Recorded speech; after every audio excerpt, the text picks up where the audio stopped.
ചില ആളുകൾ നമ്മൾ എത്ര മറക്കാൻ ശ്രമിച്ചാലും അങ്ങ് മറക്കാൻ പറ്റില്ല അല്ലേ? എൻ്റെ ജീവിതത്തിലുണ്ടായി അങ്ങനെ ഒരാൾ. സംസാരിച്ച സമയം കുറവായിരുന്നു, പക്ഷേ അവളെക്കുറിച്ചുള്ള ഓർമ്മകൾ മാത്രം ഇന്നും എൻ്റെ ദിവസങ്ങളിൽ ജീവിക്കുന്നു. ചില ആളുകൾ അങ്ങനെയല്ലേ, നമ്മൾ അവരോട് എല്ലാം പറയണമെന്നൊന്നുമില്ല, പക്ഷേ നമ്മൾ ജീവിതാവസാനം വരെ അവരെ സ്നേഹിച്ചുകൊണ്ടേയിരിക്കാം അല്ലേ?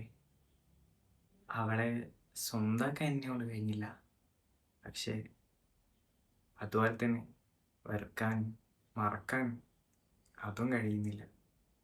ഇടയ്ക്കൊക്കെ രാത്രി ഓർക്കുമ്പോൾ തോന്നും, എല്ലാ പ്രണയങ്ങളൊപ്പം ഒന്നിക്കാനല്ലല്ലോ ജനിക്കുന്നതും. ആ പ്രണയം ജീവിതകാലം മൊത്തം നമ്മളിങ്ങനെ പിന്തുടർന്നുകൊണ്ടേയിരിക്കും. ഒരിക്കലും അവളോട് പറയണമെന്ന് വെച്ചിരുന്ന ഒരുപാട് കാര്യങ്ങളുണ്ടായി, അതിപ്പോഴും മനസ്സിലങ്ങനെ കിടക്കുന്നു.